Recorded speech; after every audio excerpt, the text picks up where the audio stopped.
Мэдлэн томцсон аавын охин тэрнэр олдол тэгээд хохин өгөөгүй юм чин юу гэж тоцхын өгсөн байсан жамын датын цусан гарсан ш дахиад зодон зүрхэн зогсуулж явах бод цагтаа тэ дуудалтаа тэр чин намайг шүтэн за ардур урдур муулалтаа чамайг голоо талан за гушлах болог гүдэг сүгдүүл болон тохоо шатны хонгол олгоо нийлээ дүнгэн тайлбар сайхан байхтаа бүгдийн зод чадвал биднэр оролдоо ханаас ч өссөн олон за бүгдийн нолоод дэлхэлтэй Монголд явчин матан за Шангрилагийн мапыг босго сэтгэл зүгээд бүгдийн тоног харахуд болохоор нөхөл ухран хэрэгэ хартаж яхан бүх хүслийг голоо хулгайлж авсан хүүхдийг голоо шорох хүчин хийгээ чандамж гисэн хөрдөө болохоор гадаад гарс эрхэн дэмтэд ингэв туссан ардан мэдээж томхон байс гадны нөлөө огтж байхгүй амьдрах шалтгаан одоогүй амиа хорсоос гацаа байхгүй 13 давхраас үсрээ байл мөнхний араас бисэр байгаад хүүхдэд эднэр өсгөөгүй халтар цаасаа олоод ирэхэд арадан болсон мэдээгүй юу ч хийхгүй хараалан дүнсэн сал болсон ш тэгэл март хүчтэй хүчгүй хамаагүй болсон мөнгө зүгэн ялдаг болсон.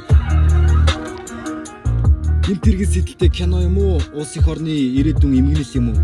Ирэх мэдлэлтэй том хүмүүс зүрх сэтгэлгүй залбин амтд өсгсөн. Хаавага гадаад байгаа хүүхдийн гэрхнийг олоод сүрдүүлж байгаа юм чинь ийм хийчихээр намайг бараг олоод алах баха. Айчлаа биз та.